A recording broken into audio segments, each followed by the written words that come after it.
Bueno, estamos hoy en esta mañana de Clima de Radio, como te decía, transitando por distintos temas que nos llevan a emociones muy variadas. Entramos recién con la profundidad de hablar este tema de que el cuerpo grita lo que la boca calla, ¿no? Y aparecen muchas veces enfermedades que uno no entiende de dónde. Muchas cosas están vinculadas a lo psicológico, más allá de lo biológico. Y fíjate qué interesante, Walter, porque se suma a esta charla la doctora Laura Vargas Roy, quien es doctora en medicina, investigadora del CONICET, especialista en biología molecular, en oncología, además que es docente de la Facultad de Medicina en las materias histología y embriología.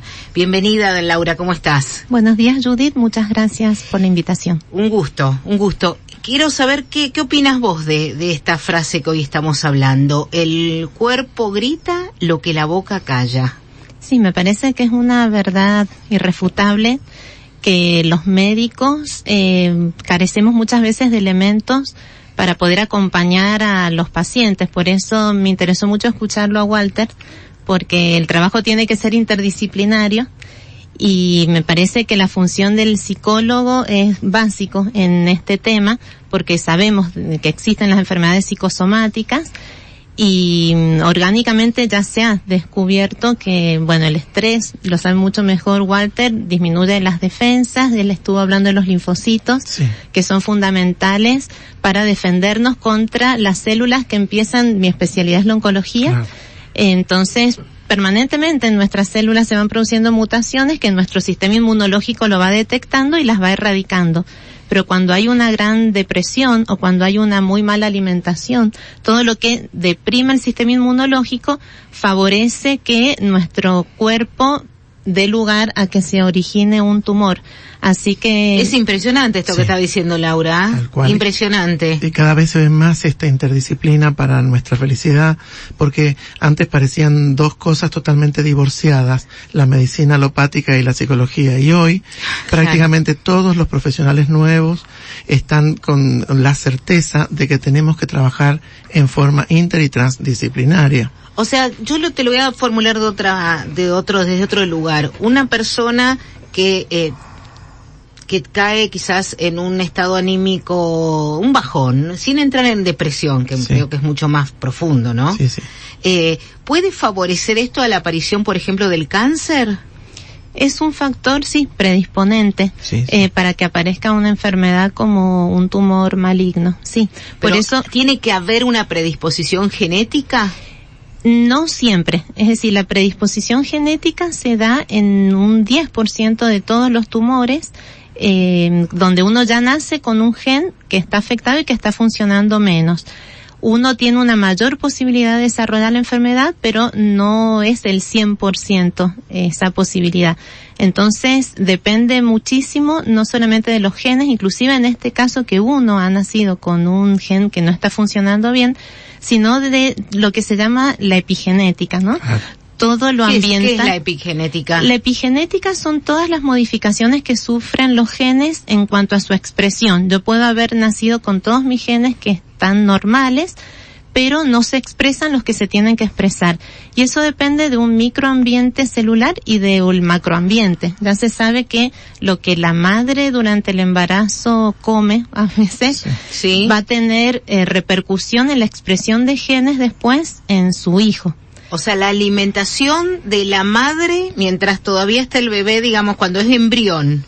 Cuando es embrión y cuando es feto, va a influir en el futuro en la expresión de algunos genes. ¿De esto hay certeza científica? Sí, justamente la semana pasada en la reunión de docencia que tenemos en la facultad, presentó una revisión una de las docentes sobre unas partículas que no interesa acá, que se llaman microRN, que a través de la leche materna, no en el embarazo, sino en la lactancia, la madre le está pasando al bebé.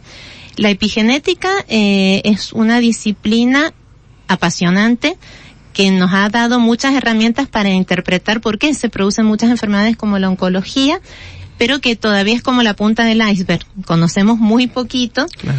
y hay muchísimo por conocer. Ujú. Tenemos, por ejemplo, como 3 grandes ramas de la genética, que es la ontogenética, la filogenética, la epigenética. Entonces, hemos entendido muchas veces, parcialmente, a la genética como la ontogenética, lo que recibo de mis ancestros, ¿no? ¿Onto qué significa? Ente es la genética de mi realidad física. Es lo que he recibido de herencia de mis padres, de mis abuelos. Después la filogenética es todo lo que se va modificando a través de la evolución de mi propia especie. Es decir, esos logros se van comunicando a través de los genes que se han ido modificando, también de la misma forma que en la epigenética. Los eventos que toda la humanidad tiene que enfrentar van modificando también la respuesta genética. Y finalmente la epigenética, que ya tiene que ver con las circunstancias del entorno. Entonces imagínate de qué forma, esto que decíamos en la consigna, cómo el entorno me va a modificar. Si yo vivo en un entorno de estrés permanente, pues mi genética tiene que hacer algo como un mecanismo extremo de supervivencia, porque no se puede sobrevivir a un estrés constante. Pero imagínate. Y hay gente que vive así, Sí, todo el tiempo. En el trabajo, por ejemplo, cuando estoy sometido por un jefe que me hostiga, cuando estoy viviendo en un ambiente de violencia, ya sea violencia intrafamiliar o violencia social, la que vivimos, todo esto nos está afectando cada vez más. A eso le sumamos los malos hábitos, sin duda. Cuando yo me alimento mal y entonces estoy empobrecido energéticamente, o cuando fumo en forma constante y no tomo recaudos, pues todo esto va sumando. Nosotros tenemos un modelo que se llama diátesis estrés, que explica cómo se enferma una persona. Imagínate esa balanza de 2 platillos Sí. de nuestra infancia. Sí. En un platillo vamos a poner los factores predisponentes. Los factores predisponentes pueden ser los antecedentes genéticos, es decir, si mi madre tuvo cáncer, pues ahí está hablando la genética de algo predisponente. Sí. La personalidad. Hay personas que por naturaleza se callan, toleran, soportan todo, entonces son una bomba de tiempo. Las circunstancias ambientales, los recursos que tiene el sujeto para hacer frente, eso es un platillo. Y el otro, los estresores situacionales. Si yo tengo alta predisposición genética, de personalidad y demás, un pequeño estresor me enferma. Y otra persona con baja predisposición, porque tiene una personalidad solvente, porque es asertivo, tal vez enfrenta el mismo estresor y no se enferma. No se enferma. Doctora. Sí, totalmente de acuerdo, por eso escucho, porque en la carrera de medicina estudiamos una medicina tradicionalista, donde nos limitamos a ver lo orgánico, lo experimental en mesada, pero como decía Walter, hoy no se puede desconocer que somos cuerpos y almas. Claro. y que energía. Energía y la parte psicológica es fundamental, e inclusive en lo orgánico ya se están reconociendo qué citoquinas son las que se producen, por ejemplo, cuando uno hace ejercicio físico, y eso cómo influye en el ciclo celular de las células. Vamos a tener otra medicina de aquí a 100 años, ¿eh? Sí, totalmente. Sí. Bueno, yo quiero quedarme en este tema, pero ir un poquito más a lo que es la provincia de Mendoza, para que la doctora Laura Vargas Roy, investigadora del CONICET, nos cuente esto que tenemos, que por ahí desconocemos. De hecho, ella me lo contó semanas atrás, y para mí fue una grata sorpresa de que tenemos la obligación como ciudadanos residentes en la provincia de Mendoza de conocer que tenemos una ley relacionado a los exámenes genéticos. ¿Por qué no nos cuenta de esto? Sí, Mendoza es la primer provincia en Argentina que desde el año pasado, desde marzo del año pasado, tiene la ley 9055, donde se crea una unidad de cáncer hereditario.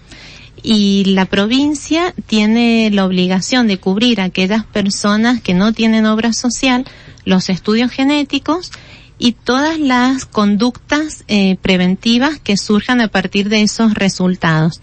Esta es una ley que llevó prácticamente 2 años desde que se redactó hasta que primero la aprobó senadores y después diputados, y lo único que nos está faltando es la reglamentación.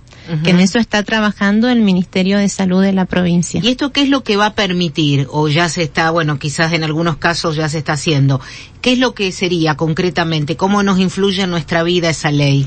Esto permite en un porcentaje bajo, un 10%, por ejemplo, de las mujeres que han tenido cáncer de mama o que en la familia tienen familiares jóvenes con cáncer de mama, poder identificar si han nacido con un gen que no está funcionando bien y por lo tanto entran en un grupo que se llama de alto riesgo, donde el médico las tiene que controlar a estas personas con mucha más dedicación, con estudios especiales, e inclusive en algunos casos hay que considerar si hay que hacer cirugías preventivas. Es decir, es una herramienta, como nosotros les decimos a los pacientes cuando los asesoramos, para tratar de prevenir la enfermedad. Bien, y esto, a ver, si yo voy a un hospital público, todavía no está reglamentado, pero en un hospital público podrían derivarme a hacerme este estudio. En la provincia hay 4 lugares que se llaman nodos de la Red Argentina de Cáncer Familiar. Hospitales, en la parte privada está el COIR, que es el Centro Oncológico de Integración Regional, al lado del Hospital Central, y en la parte pública está el Hospital Central, está el Hospital Universitario y nosotros en el CONICET, que lo hacemos como una extensión de nuestra actividad. Que también reciben a cualquier ciudadano de Mendoza que quiera hacer una consulta. Sí, de hecho, o sea, empezamos el asesoramiento en el año 98 y siempre se ha hecho de manera gratuita. Bien. Bueno, la doctora Laura Vargas Roy, como les contaba, investigadora del CONICET, con esta información que siempre es buena tenerlo. ¿Quisieras, Walter, algo para el cierre? Porque los tengo que despedir, lamentablemente. El tema es apasionante porque investigar sobre el cáncer, en este caso, siempre va a aportar transitivamente hacia otras enfermedades que se expresan también de forma semejante. Leía un estudio de la Universidad de Harvard que decía que la célula cancerígena necesitaba como 3 ambientes. Estábamos hablando esto de epigenética, ¿no? Y decía que una de las condiciones era un entorno ácido o hiperácido. Eso tiene que ver con la alimentación, entre otras cosas. Sí. Y también con el entorno. Si yo vivo en un ámbito ácido, emocionalmente ácido, también mi cuerpo se va a adaptar epigenéticamente y va a aumentar el pH, digamos, de la acidez. Por otro lado, bajo oxígeno y baja temperatura. Y eso lo da el sedentarismo. Estamos cada vez más anclados a una silla. Entonces esto que hablabas de lo que habías hecho en la primera nota con este joven no vidente y demás. Sí, justo empezamos hoy con la nota con Pablo Tapia, salir a la montaña. Él decía vivir la montaña. Mirá la palabra que usa. Imagínate lo que el trekking aporta en términos de oxígeno y de temperatura corporal. Entonces nosotros lo que buscamos es también desde la psicoeducación convencer a las personas que tienen que salir del sedentarismo, que tienen que equilibrar su alimentación, por ejemplo, incrementar más el consumo de frutas, verduras en formas naturales, reducir el consumo de carnes a lo necesario de la pirámide nutricional y todos los elementos altamente acidificantes como podría ser el gluten y otras cosas que consumimos en exceso y que nos acidifican demasiado.